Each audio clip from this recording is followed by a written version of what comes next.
Good morning, distinguished guests, esteemed speakers, ladies and gentlemen. Welcome to this session titled The Future of Work, Technology Enablers for the Hybrid Workplace. We are privileged and honored to have Mr. Arvind Kumar, Director General, Software Technology Parks of India, as our session chief guest. Welcome, sir. I'm equally honored to welcome and introduce our esteemed panel members who are the who's who of the industry. Mr. Jagdish Mitra, Chief Strategy Officer and Head of Growth Tech Mahindra. Dr. Sheenam Ohri, Managing Director, Broadridge Financial Solutions India. Mr. Vijendra Purohit, Senior Vice President, IT and Head of Computers and Communications Division, Infosys Technologies Limited. Dr. Lavneesh Chanana, Vice President, Government Affairs, Asia Pac and Japan SAP. Mr. Sunil David, Advisor to IoT and AI Startups and co-chair of Digital Communications Group of the IET Future Tech Panel, and Mr. Stephen Matthias, Senior Resident Partner, Kochar and Company. Before I request Mr. Arvind Kumar to address us as the chief guest of the session, please allow me a couple of minutes to set the context here. In recent times, we've seen that businesses have discovered that it's necessary to be more flexible in how and where employees perform their work. To achieve this flexibility, they have adjusted their workplace policies, they have adopted new norms, while also often providing more avenues for their customers to do business with them. Many new policies that emerged during the pandemic era have proven valuable for workplace flexibility, for employee productivity, and a better customer experience overall. In a hybrid work model, which seems to be set for the future, the fundamental goal is to provide choice and flexibility to employees while keeping them safe and productive at work. Now, that might sound very fascinating and empowering, but we can all say from experience that it's somewhat challenging to nurture and sustain. For example, how do you build and maintain a common culture across teams? How do you ensure that productivity and innovation levels do not wane? How do you make sure that the interpersonal connects and the personal relationships, which are the lubricants of any work environment, they do not fade away? And how do we generally make sure that we have an engaged and motivated workforce from a distance?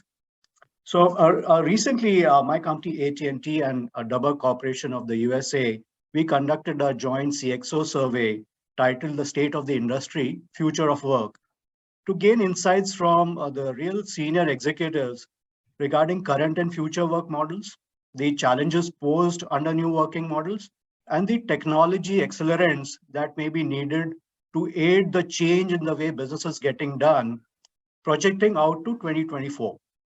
The results of that primary research survey came out in March 2022, and I'd like to share some very interesting highlights from that survey. So the first sort of conclusion that the survey drew was that the hybrid work model will be the default by 2024, with 81% of the respondents saying that this hybrid model will be the foremost working model by 2024, and that seems very likely, with 56% of the work done offsite. The vast majority of those businesses also sort of admitted that they lacked a detailed hybrid work strategy. So 72% of them said that their organizations lacked a detailed strategy, and 76% said that they probably didn't have the right KPIs to support the hybrid working model. There was a visible tension between what the employees wanted and what organizations preferred, with 86% of those CXOs saying that they believe their employees preferred a hybrid work model, but 64% of them also said that probably their organizations would prefer an on-premise work model. So there was a sort of a contradiction in terms. But you know what? 100% of those respondents agreed on one thing, and which was that a hybrid work model will help attract young talent. So as the future of work seems destined to be hybrid, we discussed what leadership attributes and technologies would enable, sustain, and nurture the hybrid workplace and the hybrid workforce. With that said, I request Mr. Arvind Kumar, Director General, STPI, to address us as the chief guest of the session. Over to you, sir. Thank you, Arunji. Good morning. Distinguished panelists on this digital dice, Mr. Sunil ji, Mr. Jagdish ji, Mr. Lavnesh ji, Ms. Seenam ji, Mr. Purohit ji, and Mr. Stephen ji, and all ladies and gentlemen who has connected virtually for this very meeting. This is my pleasure to be part of guest for this very important subject. This subject is very important, not only for private sector, but for government as well. And though it is underestimated, undermined, but since it is directly related to human being, it is very great importance to all of us to deliberate on this and give some finding to the government so that government can make unnecessary regulations on this subject if required. Any catastrophe, any big pandemic always give opportunity to all of us. In fact, this is not that before pandemic we were not having facility of video calling, we are not having such technology, but this pandemic has make us to change. So everybody is registered to change. So we were not willing to change, even the technologies were available. But this pandemic has shown to us that yes, please change it, and it will be good for you also. And whether it is any intervention, any innovation is influenced by always by some pandemic or some big thing. Like many innovations were influenced by World War I, World War II, and this is how it happens. Now, as far as STPI is concerned, just to introduce what the STPI is, because most of the panel knows the STPI, but we are in IT/ITS services promotion, export from India to abroad, especially in US. And in 1991, STPI was established. At that time, the major issues were connectivity, major issues were single window system. So you have to take permission from number of departments. Connectivity was hardly available to this country. Videsh Sanchar Nigam was only the service provider who used to provide 64 kilobits per second. And you are very lucky if you got it. So STPI has played a very important and major role. They have taken bandwidth on transponders. They ensure that our ITS service exporter get proper connectivity. They should also not have hurdle to go to multiple departments. We have created single window system in 90s actually. And laptop PCs were also very costly. We were provided mainframe. You come to STPI center and work. And then this is the way this whole industry has grown. And today we have $227 billion US industry. And this is all because of the STPI has not regulated. They have provided enablement. They have enabled IT/ITS service providers to do something which can be good for this country.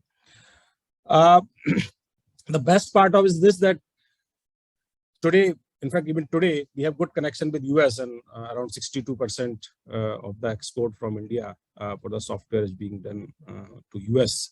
This is the number which has been told to me. If you see all stakeholders in this hybrid or work from home or in pandemic, all stakeholders has played a very responsible and quick role. So let us start from IT/ITS service. IT services immediately allowed their employees to work from home, right? And there is no effect either on export or even the revenue of the IT service. In fact, it has increased more in the pandemic compared to previous years. So therefore, IT/ITS services immediately adopted the work from home or hybrid culture.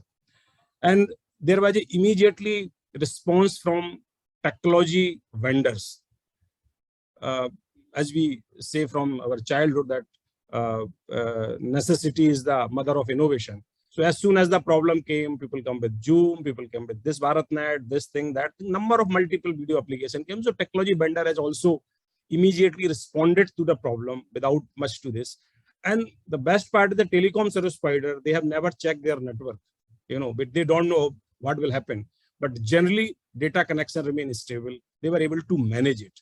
Their network was designed for voice call. Actually, at that time, there was no much specifications for the data requirement or for there's no planning parameters for data, because nobody knows at that time what the data requirement will be in 1 or 2 years or 3 years. So all are planned in 30 million for the voice calls, old thing. But they were able to cope up, and they have done it. Third is, the most important was the government. Government has also immediately responded, and they allowed work from home. Like STPI has also immediately issued the letter that yes, you can work from home. Government has amended it's called OSP, Other Service Provider Registration Condition, which was pending since last 10 years. In that OSP license, if you are running an BPO or you are doing some call center job, it was not allowed to work from home. You connect your EPBX, which is sitting at your office, to connect to your home location or the remote location. They have allowed that connectivity. They have also allowed interconnectivity for the EPPX services. This was just pending demand of the many service providers who is in cloud computing or who is in EPBX or who is in a BPO services. So government has immediately responded and amended the Other Service Provider, OSP we called in the Department of Telecommunication. So whether it is a Department of Telecommunication or whether it is Ministry of Electronics and Information Technology or it is a Ministry of Commerce and Industry, everybody immediately responded so that this pandemic does not affect our industry much. And even companies, small companies who are nothing to do with the ITS service, they also find some way that how to allow people to work from home. So this is the response, because this is a human problem. Everybody realized that, whether our country or any other country, and we were able to cope up with this. As a result of, we were able to test work from home, work from workplace. We are already doing it. So both have been tested. Now people are demanding, people want, as the human being tendency is, everybody wants best of both the world. So now everybody is looking best of both the world. So all advantage I want, which is available when I am working from my office, and same the time I also want all advantage which I am getting when I am working from the home. So these two has to be married together, and the government has to amend the law if required, or IT company has to amend their policy so that both can be accommodated together. Recently, Ministry of Commerce and Industry has also amended. There's called SEZ law, section 34A they have introduced, wherein 50% employee can work from their home.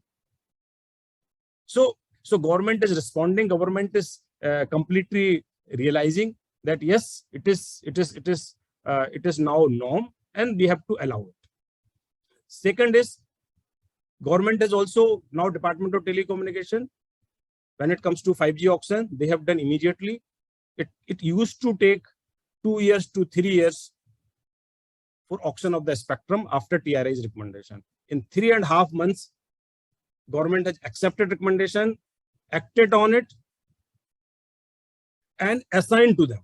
So anybody who has, so you have deposited money yesterday, today you will get the spectrum assignment. So because government know there is no point of waiting. Now people want connectivity. If we want to enable work from home, we want to enable hybrid work culture in this country, then policy enablement is immediately required. Connectivity is the main thrust when you are coming to remote location or you are working from the home. Bharat government has also realized that BBNL is not able to deliver perhaps the desired result. They have immediately bind up BBNL. They have given this work to BSNL so that we can create a more and better synergy to provide fiber to the home in this country. So government response is very fast. Government completely realizing that unless if they really want digitally empowered society with inclusion, that inclusion can only be achieved. We really want that our 50% of the force, which is women, if we really want output from them, then we have to provide convenience to them.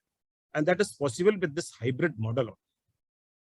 So government is well aware of this fact that yes, if we need inclusion, we really need inclusive growth in this country, then we must immediately amend the rules. We should have the draft model something which allows everybody, company, whether it is company or whether it is individual, to work from home or the hybrid this thing. there are, as everybody knows, there are challenges.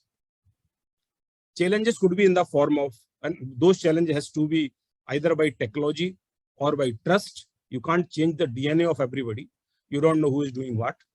But yes, now today we have the technology. We are talking in terms of blockchain technology. We are talking. So we have developed all the technology which enabled work from home. We have done the cloud computing. All software product is available on the cloud at very cheap cost. You can do whatever you are doing at workplace, you can do at home. So enablement has already been done. Now, once it is enabled, now everybody wants to work from home, but there are challenges for companies, challenges for government, challenges for everybody. Let us say now it is, if you are working from home from day one, those people who have joined their job in the pandemic period, they did not get sufficient job training, inadequate job training. So unless everybody has to be reskilled, everybody has to be upskilled. If you have just work from home, then that will be inadequate job training. So this inadequate job training issue has to be addressed. Well, how we can have adequate training as well as work from home.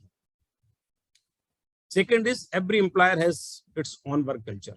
Some country has, because I was dealing with 8 to 9 telecom service providers. Maybe Uninor having a different culture in their company. Reliance Industries has a different culture in this Vodafone was having a different culture.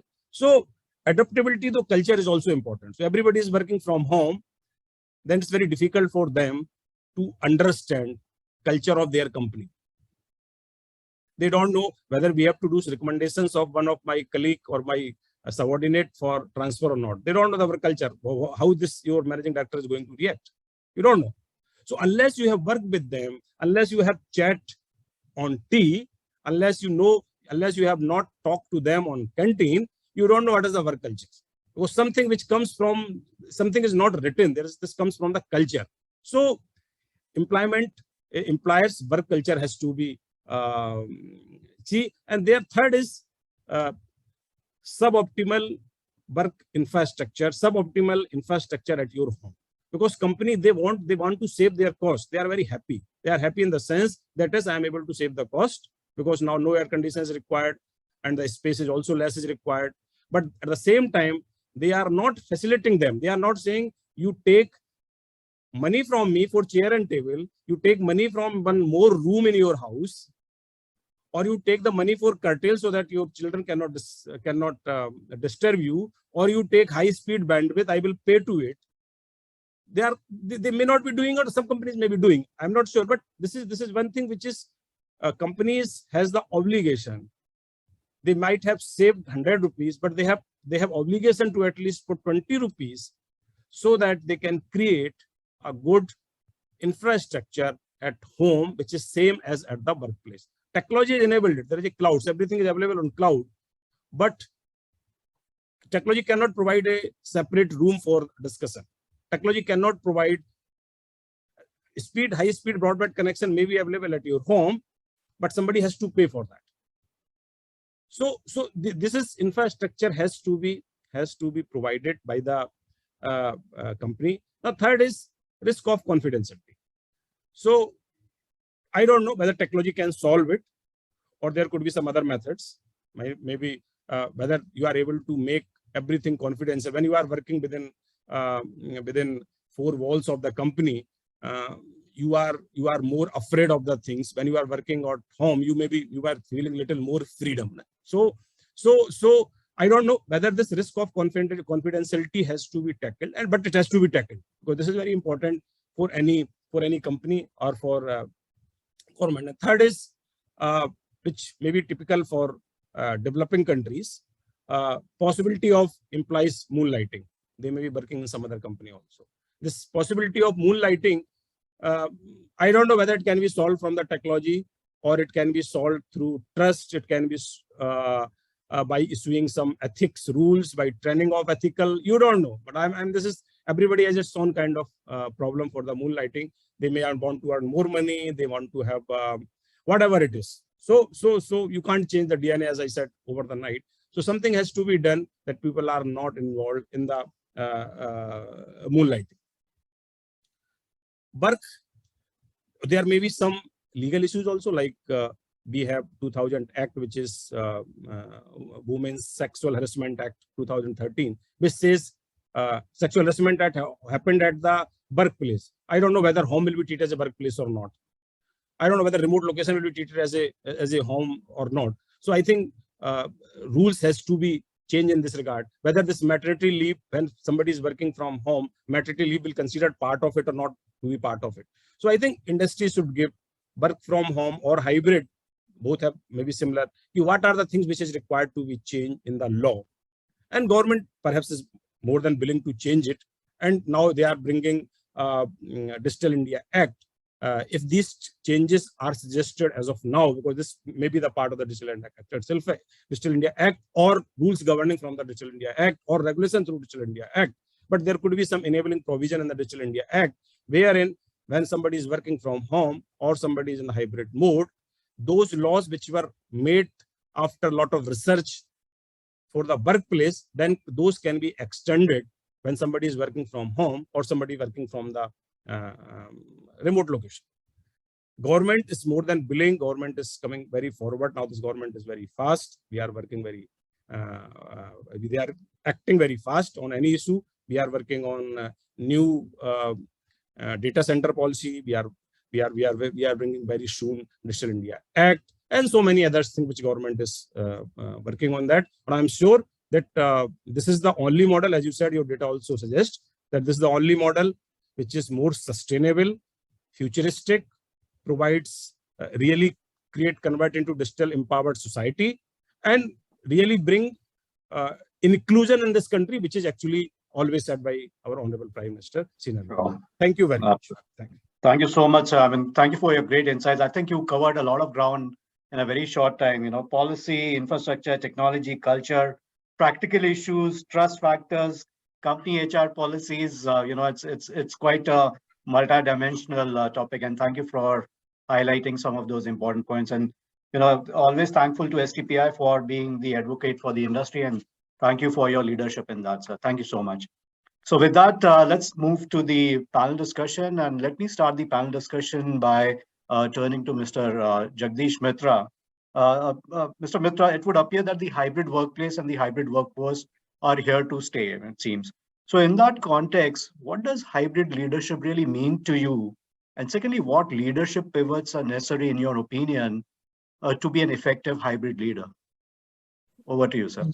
Arun, thank you, first of all, for inviting me in this absolutely stellar panel, and a great talk by Mr. Kumar. Thank you, sir. Arunji, for setting the tone of the discussion.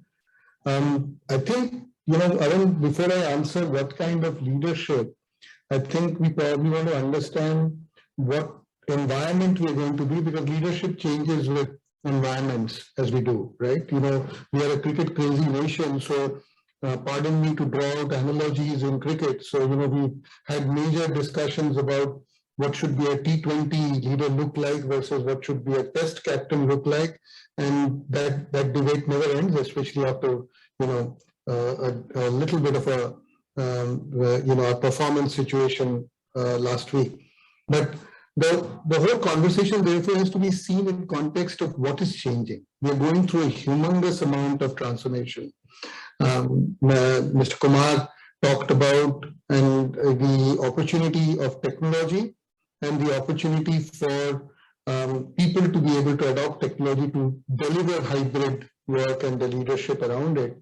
I think as long as we understand the environment is completely transformational in both ways, in terms of the way we actually package work. You know, the biggest thing about doing work hybrid, I think, is, and there's data today which shows that, you know, companies that are adopting hybrid are being more productive. Companies that are probably not adopting hybrid are not being productive. And it can't be a universal rule. You know, it will vary from industry to industry. It will vary from work to work. I have strongly felt that the solutioning discussion, which is in our IT and any other technology company or product definition, has to be whiteboarded. And therefore, ability for people to collaborate has to probably require some amount of physical presence, not always, but some amount of physical presence helps. enables people to be able to do that. But most of the work that we do today, and the reason I'm elaborating on the environment, is today not hybrid, or people don't feel comfortable about doing hybrid, is because they don't want to detail it. Hybrid means you have to detail it. You probably have to make sure that what pieces of work you are delivering or asking people to do is very clear to them, which means there is work at the leadership end, which clearly articulates what work needs to be delivered, what outcome you are expecting out of it, and that there is technology and tools for you to be able to leverage and make sure that you are able to take help from each other. The second part of it is where leadership needs to start with the most important factor. You asked about leadership skills, and I think the most important factor that the leaders need to start off with, especially in an environment where you are transforming or transitioning into hybrid, is trust. Our focus will have to be about trust related to what outcomes we are expecting, trust related to data that we are sharing, trust related to the working hours being not that much more important than the output being more important. So to me, I think those key mental presence of the leaders will first define whether they're accepting hybrid as a work environment or not. Then comes the whole specs of what do you expect a leader to have. I think most an important part as we start to do, especially that you, in an Indian context, and I'm talking about an Indian context, Arun, because a lot of the work that we're doing or the people that we've got here is around the Indian context, is not the same as the Western world. Our connectivities are not that much reliable. Our workspaces are, will have home and work and interspersing with each other. And therefore, we can't compare it saying that in the US, we do it like this, therefore we should do it like this. Or in the West, it happens like this, and therefore we should do it like this. Therefore, the leaders and the leadership team both have to be first, foremost, as I said, trust. Second is with empathy and compassion and care. You have to have that. You can't have this saying that, cut off the background noise because your child is crying.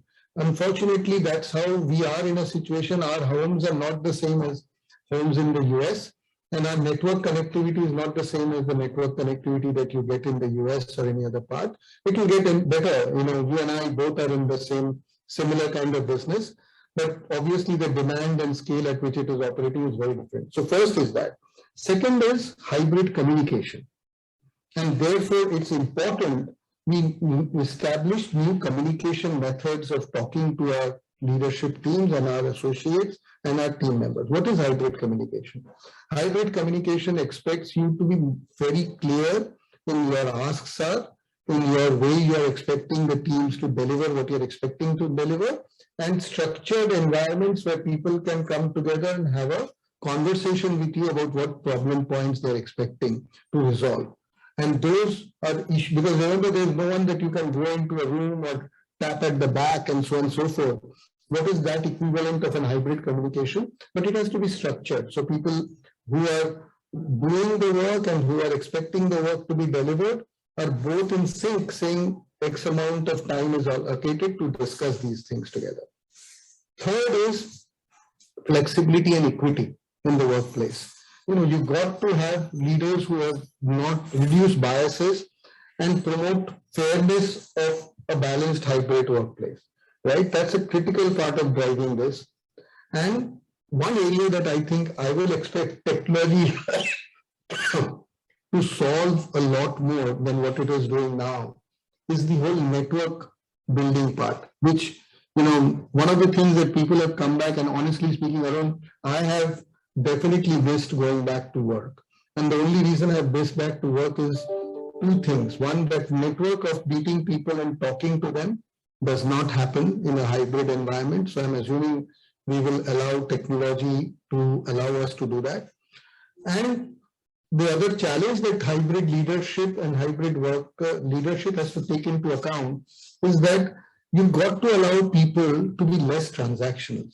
Leaders have to be less transactional. So we're going to get into a call. I'm going to ask you 5 questions. You're going to respond back on the 5 questions, and boom, that ends the call and you go back to our desks. that's not a very effective leadership style in an hybrid environment. And it's difficult, but we've got to allow for the water cooler conversation. We got to allow for a joke to happen. We got to allow people to be able to have laughter. These are things that you miss out in an environment where it's only virtual. So in a hybrid environment, the best way to do this is to first start with trust and empathy. That's the first two key aspects of making sure leaders build that characteristic. Third, be very clear on what outcomes you're expecting. Four, very clear on an environment where you allow people freedom. That tomorrow, if the team wants to go and work in the office and do whiteboarding, you can allow that. I have seen two sets of things. People have sent appointment letters saying, you have to choose now whether you're going to come to work or you're not going to come to work. How does that work? And in a world where the things are so flexible, you've got to allow flexibility and ownership back to them. So, Arun, to me, I think we have a long way to go to evolve as hybrid leaders. But if those 4 or 5 tenets that I personally feel are important are looked at, the onus has to be from leadership, not from the teams that are working on hybrid. Thank you, sir. Spoken like a true leader. Leadership changes with environment, has to change with environment. How you package work, how do you convey clear expectations, and that has to be a communication both ways. Trust, empathy, compassion, care are the pillars. Hybrid communication comes into play. Flexibility and inclusivity come into play. Networking comes into play. So thank you, sir, for that.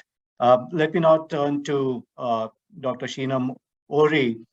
You are leading your organization in India when it comes to driving product development and engineering, operations and innovation for your global business to support clients across the world. Does the hybrid work environment lend itself well to such initiatives? That's number one. And number two is, what technologies are you leveraging to make sure that the pace of innovation does not slacken? Over to you, Dr. Ori. Thank you. Thank you very much, Arun. Absolute pleasure and honor to be here. I think what has been said till now really holds good to us, right? The fact that we are in a hybrid situation is not going to change. It's really important for us now to understand and evaluate how we want to move this forward and really take it to the next step, right? For us, hybrid is like for everybody else, actually, is really divided into two aspects. One is the entire thing around employee engagement, about collaboration and stuff like that, and how does the company actually adapt to the hybrid working environment, right? How does the nature of the work change? How does a tech-enabled physical workplace look like? And then how can technologies like cloud, 5G, AI/ML, networking, big data come together to actually make the wheels of the world keep going around, right? If I look at employee engagement and I look at the various tools that we are using in employee engagements, and what is the need, right? If in a hybrid environment, you have some people who are in office, some people who are remote, some people who want to come once or twice in a week to office, some people who want to be remote all the time. So collaboration is the most important focus of any organization that is into product engineering, research, and operations, right? How do teams, which are a single unit and which were physically one single unit earlier, now work on site and remote? So things like Teams, things like using Slack and Yammer, right? How can you use technologies like that to actually start to collaborate and pick up from where you were earlier, right? So how do you share more information? How do you over communicate? That's something that's all there in the collaboration piece. The second aspect that we have to think about now is the role of what is the office, right? And Mr. Mitra talked about this in great detail.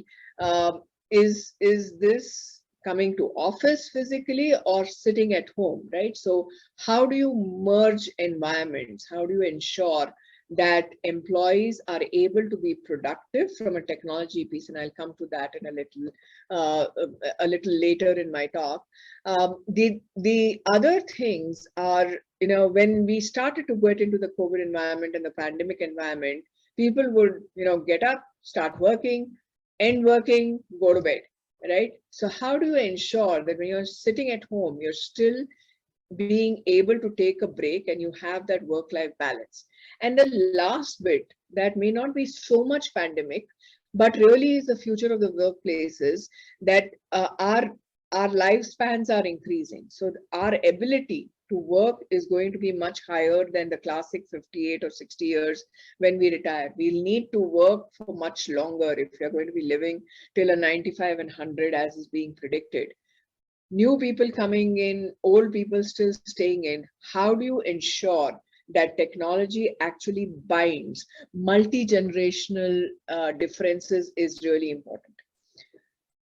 From a workplace perspective, really the evolving workplace perspective, I think the first most important thing for every organization is to think about is how do you secure, and Mr. Arvind talked about this, how do you really secure everything, right? So if you have a laptop sitting at home and you are in a PG, and PG is home for you, there are other people around. So how do you ensure that nobody else has access to the company laptop from a technology perspective? So really security at the end point, right up to the edge, right?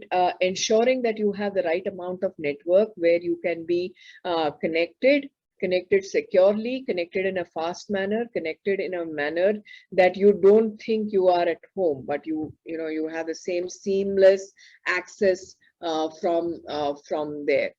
The next bit from a network perspective again would be how are you leveraging the new things in the technology, right? With the advent of 5G, are you able to transform your industry network devices to really take on the blend of computing that is needed to get onto the cloud for multi-access edge computing and for storage? How are you leveraging that? So companies have to focus on something like that. I think the last bit there that I would want to talk about is how do you actually ensure that you are using the right kind of technology to do all of this? So are you having the right amount of automation within your organization to build in through AI/ML? Are you leveraging the data that your organization is coming out and building products around that can simplify the developer experience, right? And then at the end of it, are you providing a host of options for collaboration, as I talked about earlier? So how is it that teams can work? Now, when you have started getting into a hybrid environment, you necessarily don't need to be restricted to your base cities, right? And then the collaboration across geographies can also increase. So we're not thinking about, can we hire people in Asia Pac, right? Not just in India, but also the Indian subcontinent, and grow beyond that into Asia Pac, where we can start to do remote connectivity. At the end, what I like to end with is that, and this is something that Mr. Mitra also talked about, that the balance of happiness is very, very important. And that's not something that technology can bring. So if you are a product development organization, if you are talking about research or operations or any kind of work, I think employee productivity is a direct yield of employee engagement. And therefore, I don't believe that, a fully remote environment can work for any industry. We have to think about promoting hybrid environments, of inviting our employees more often to office, so that, that 5-minute help, which would otherwise need a half an hour Zoom conversation, can happen. I am in office most times, and I figure out that I am happier when I'm working from office than I am at home. So I think the physical connections really, really help. Back to you. No, absolutely. That resonates 110% with me. I'm in office today, and I'm very, very happy. I mean, I think balance of happiness. I would borrow that phrase very shamelessly from you, Dr. Rory. No problem. No, No problem. Yeah. I think See, the you've covered workplace a has lot. to empower us. It has to inspire us. Technology is a Absolutely. supporter, but I think the people really make the difference. Oh, you said it, and I couldn't have said that better myself. Thank you. I think, especially the environment that you're in, R&D and calls for so much close collaboration, and suddenly you go from this sort of collaborating in one single room, whiteboarding maybe intensely, and you're all dispersed. And so, how do you connect everyone culturally, but also making sure how do you leverage technology to provide that fast, secure, reliable connectivity, and then overlay it with automation, AI, ML to make sure that it would feel that nothing changed really. But above all that technology and working, the balance of happiness really counts a lot. So thank you for that. Thank you. Let me turn to Mr. Vijayendra Purohit now. Now, again, we keep this technology oriented. Mr. Purohit, since technology is the key enabler, I would guess, for a hybrid workplace, as Dr. Ori so well pointed out, it would be orchestrating the use of multiple technologies that can drive maximum business value and improve employee experience. In your view, sir, what would be these key technologies? Okay. So, am I audible? Yeah, absolutely, sir. Loud and clear. Thank you. So before I start, I would like to express my gratitude to Indo-American Chamber of Commerce and Arun. Thank you for giving me an opportunity. And we heard Arunji touched upon various segments. I clearly echo some of the things that I also wanted to share on some points. Okay, so as we all know, the future of work for many industries, many companies, it is hybrid, and hybrid is going to stay. And what we have seen is everyone is realigning their business strategies around hybrid working. And they have done some amount of work, but still there's a lot of action that need to happen. And what we have seen is COVID crisis has catalyzed more virtual, more mobile, and the distributed business ecosystem.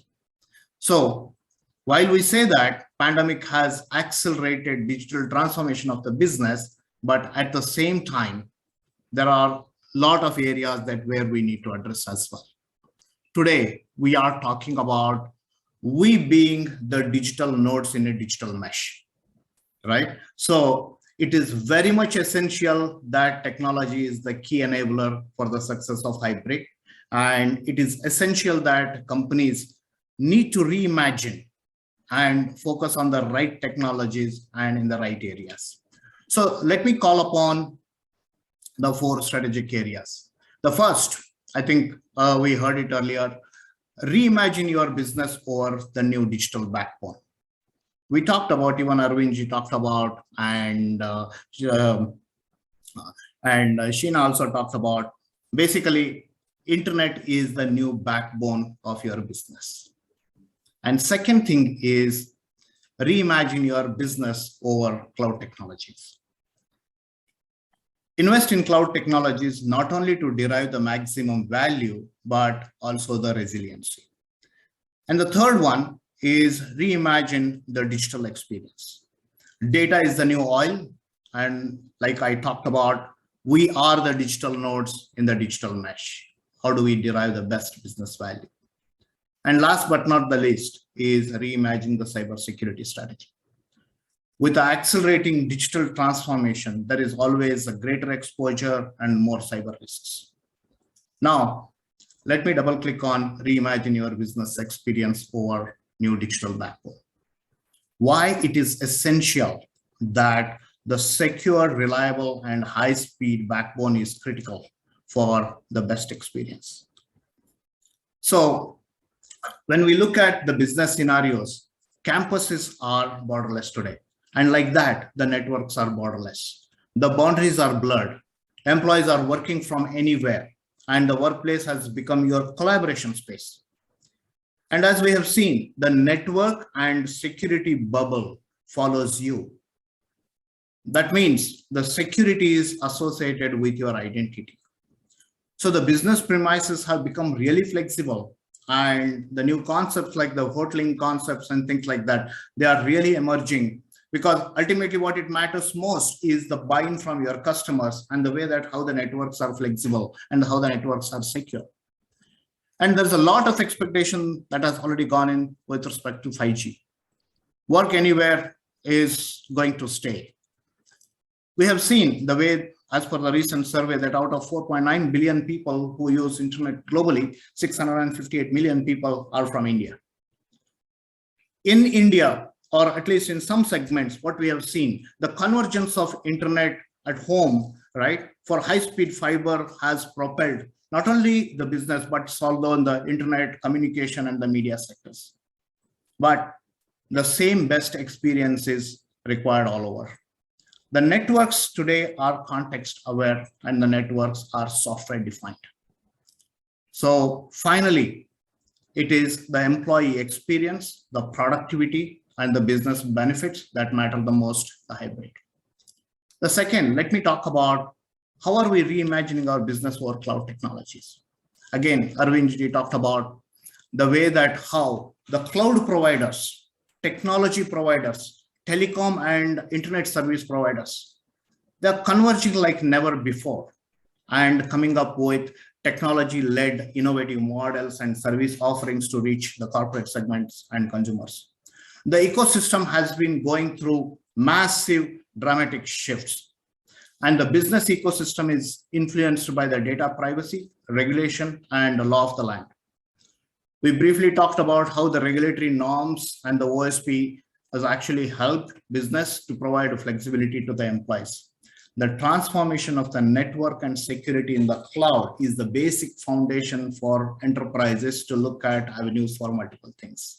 Today, we are talking about technologies like SASE, where the technologies, connectivity, security, that itself is the first and the foremost thing that where things are imagined over the cloud. Then it opens up the whole avenue of adopting multiple solutions. And collaboration. Collaboration has become the lifeline. But where are we going next? Collaborations, the purpose-built collaborations are becoming the key. It is not just the basic collaboration that where we interact with everyone, but it is the purpose-built collaboration, and metaverse are defining the new way of doing the business. Now, let me talk about how digital experience and cybersecurity are playing the critical role. So in the complex world, the data is spread across the globe, and the data is spread across in multiple clouds as well. And at the same time, employees are spread across the globe. So what are we seeing the challenges and threats? How businesses are leveraging technology to get the maximum value. So when we talk about cybersecurity, it is typically the way that how enterprises adopt the defense in depth strategy, the fortifying their digital assets and the digital landscape, and the threat surface has increased. It's not only just limiting only to the corporate boundary, but today employees are working from everywhere. Security postures are very important. Again, the cloud-led transformation in the security and the network and security in the cloud is really or immensely helping the security teams to identify, detect, and cure, and mitigate, and respond and recover as well. So with this, companies around the world, they have a various varied maturity model.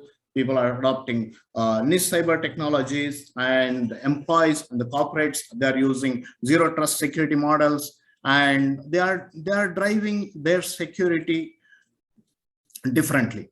So the end-to-end encryption and those things continue, because ultimately at the end of the day, the data at rest and the data at motion, the way that how this is happening. As I talked about how the data is the new oil, and we are the digital nodes in a digital mesh.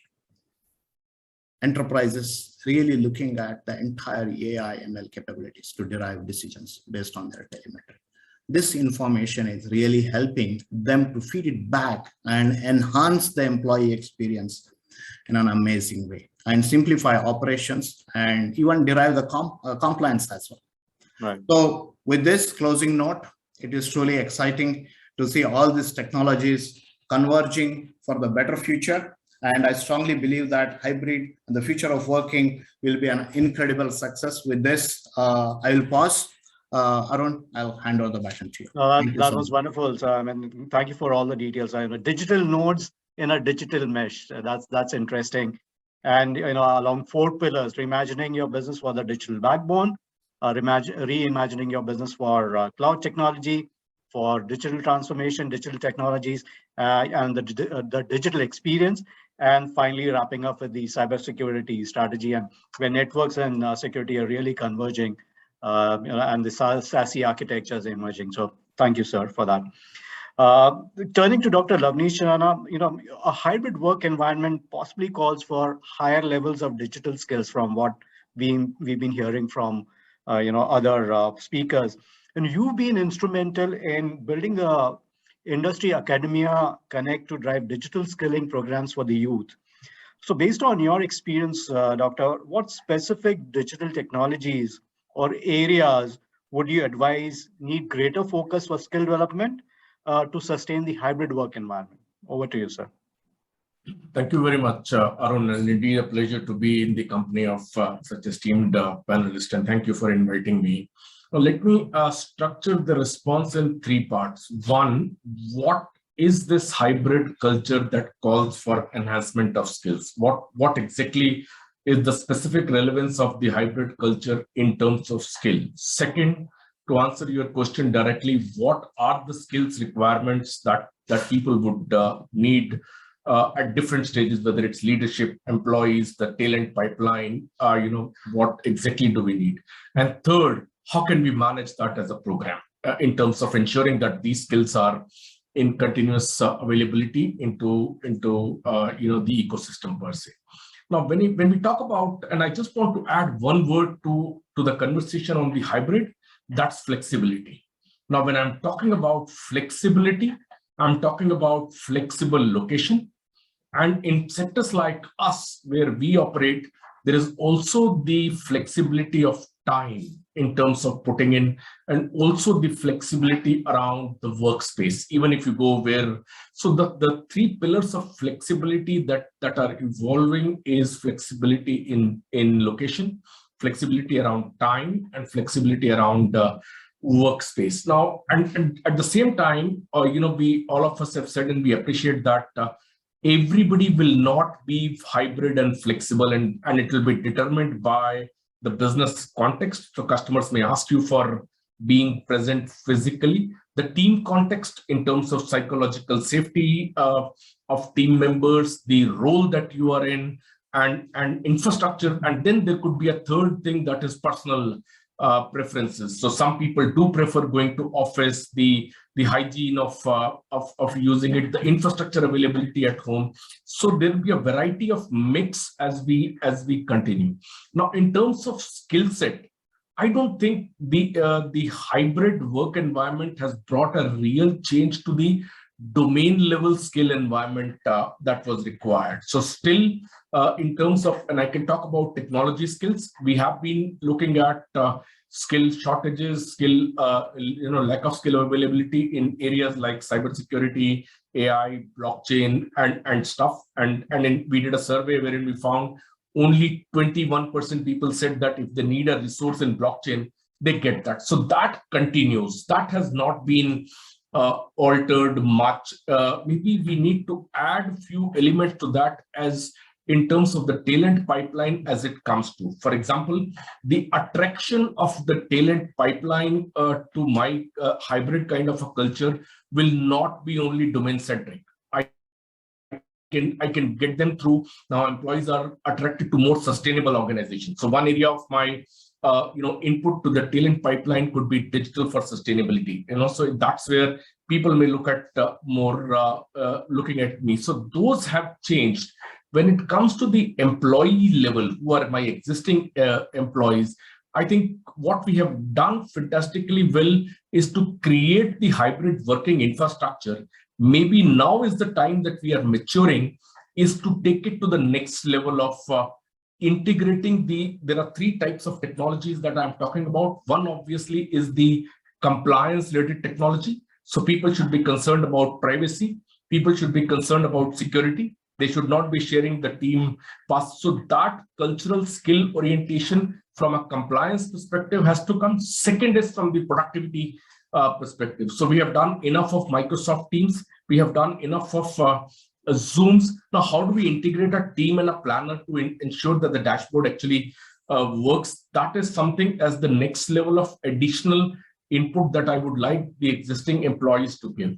At the leadership level, in terms of skilling, I believe one very, very important area that now leaders need to look at is the whole employee experience area. Now that, because virtually it's very difficult to assess what the experience is, and employee experience management is something that we very carefully need to look. And second part, maybe on a softer part, I think the leaders have used enough of PPTs, right? We, in the hybrid world, we need to use another kind of PPT. That's patience, perseverance, and tolerance. So we need to actually use. We need to be patient with our teams in the hybrid world, because you cannot make out in the absence of the physical. Now, going forward, how do I then move skilling as a platform and as an action point? One, as Mr. Arvind Kumar rightly mentioned, in terms of the policy prescription, technology now needs to become a horizontal in all policy prescriptions, because otherwise every work element, and this is something gradually it is happening. Second, in terms of the industry academia interface, the best would be a mandatory utilization of industry expertise in curriculum setting, because in the hybrid world, the leeway available to me to make the resource ready in terms of training after he comes out or she comes out of academia is very little. So if I am able to translate and transform the academic curriculum by my mandatory participation in academia, that will make me more ready and more competitive vis-a-vis the other. And third, this is not a single stakeholder responsibility. Like, look at me as SAP, we run 8-9 partnerships with the government, whether it's Niti Aayog or others. Any industry, any association, any this thing will be a multi-stakeholder, and that's where the variety of interest will need to come in terms of program management. So if you're able to address some of these, in my view, the issue of skilling, and one very interesting development that I want to highlight is also now the collaboration between industry stakeholders. So we working with the Mahindra on Nanikali and also number of these initiatives with Amul, with the farmers. So number of these initiatives, these are also happening now to actually match. And I think the way forward would be very interesting in the next 6 to 8 months or 1 year. How do we evolve on this and build on that? Absolutely. Thank you very much for that. Perfect. Thank you so much, sir, for those insights. And in the interest of time, I'd like to move on. We've got 2 more speakers to go. I'll turn to Mr. Sunil David. Sunil, in this hybrid work environment, how does one build a governance framework that addresses all stakeholders, organization, employees, board, customers, and partners? And sorry, I need to push you for time, but your thoughts on the governance framework that would be necessary for the hybrid world. Right. Thank you so much, Arun, for inviting me, and the IACC team also to invite me for this very prestigious forum and to share this virtual stage with with such industry stalwarts. Arun, when I talk about governance, I think the first and foremost thing to remember is that governance is always going to be a team game, right? And you need all stakeholders to work very closely. Of course, employees, the workplace mix is changing, right? So you have employees, you have contractors, you have gig workers, you have, of course, the leadership, you have the board, the customers and the partners, the investors, and of course, the government. Firstly, when you look at employees, Arun, I think extremely important in terms of governance, in terms of how are you securing not just the physical workplace of employees, but even their, the home environment, right? So clearly strict governance controls as far as that. Secondly, in terms of communication, content, and knowledge sharing in a hybrid work environment, I think extremely important that employees get access to content easily. At the same time, you have that control, because you don't want a situation where there's too much of control and employees don't get access to the content that they want, right? So I think it's very important to have that right balance where you have the governance and controls in place, but employees are also able to get access to content, able to communicate not just internally but also with their partners, right? And we don't want innovation to be stifled, and you don't want agility to be curtailed because of having too much of control. Third thing, Arun, is the whole customer and partner engagement, because we just look at the tech companies, customers, partners are all global. So in terms of how do you comply when you're talking about cross-border data flows, every country has got their controls in terms of where data is stored, processed, and all that stuff. So how do you comply with those regulations? European Union has got GDPR. India, of course, will be probably having our Data Act very, very soon. And also, Arun, see, we are in a marketplace economy today, right? So it is a platform economy. We are using APIs to connect with customers, partners. So again, there, in terms of how do you have right governance in place to make sure that you're able to collaborate very seamlessly with your partners and all that stuff. So I think that's another area. And then last point, which I just want to make, Arun, is country-specific compliance. Like India, as soon as we are stuck with the pandemic, government very quick in terms of coming up with the Rule 43A, which allowed, especially employees in a special economic zone to have more than 50% employees. And if you want more, you can always go to the officer to get permission to have more employees. And Arun, I just wanted to kind of reinforce some of the points which Mr. Arvind Kumar ji made and what Jagdish mentioned. The whole aspect of trust, Arun. So, trust not just between employee and employer, but also between enterprises and customers and partners. And when you talk about trust, it is just not about trust, but it is also about accountability. It's also about responsibility, right? So trust comes with accountability as well as responsibility. I just leave my final thought there. Thank you. No, that's wonderful, Sunil. That was you sort of touched upon all these stakeholders, organization, employees, board, customers, partners, everyone. Trust, absolutely. Thank you. Coming to you, Mr. Stephen Mathiasen. Sorry, I didn't want to sort of leave you at the end, but taking off from what Sunil just said, especially with compliance, what technology challenges does the hybrid workplace pose for enterprises, especially in the light of the new Indian directive as it relates to cybersecurity incident reporting? So over to you, Stephen. Thanks. I think, Mr. Arvind Kumar actually covered the regulatory landscape quite well when he talked about DOT or the SEZ rules and so on. I do think that there is still scope for us to move to a new era, which is leaving behind, more restrictive regimes of the far past. So when the pandemic began, as he rightly pointed out, we amended rules on OSPs, allowing people to work from home. We need to move probably to a new level here where, cloud PBX services are more easily accessible, far greater seamlessness between, voice over IP based communication and PSTN communication. So people can seamlessly move between the workplace and home and across different kinds of communication channels. So I think that's something that's, kind of new age, and it's going to happen soon. We're seeing tech companies, getting telecom licenses. And so I think that's, something that's going to happen next. With SEZ, I think government has been fairly proactive in terms of, flexibility. The 50% rule is not just about, fixing people, some working from home, some working from office, but more of a variable, workforce. So I think that's also kind of in process and happening. And so that's a good thing. With regard to CERT and the direction that came in April, I'm not a big fan of it. I think it's somewhat of an overreach of government power. A poorly defined regulation, which just talks about ICT systems needing to have logs, incidents that cover everything, including where there's no actual data breach, but those are just attempts, attacks, and so on. So a lot of that has been clarified through FAQs. But by and large, industry are faced with a situation where 100% compliance with the direction is more or less impossible.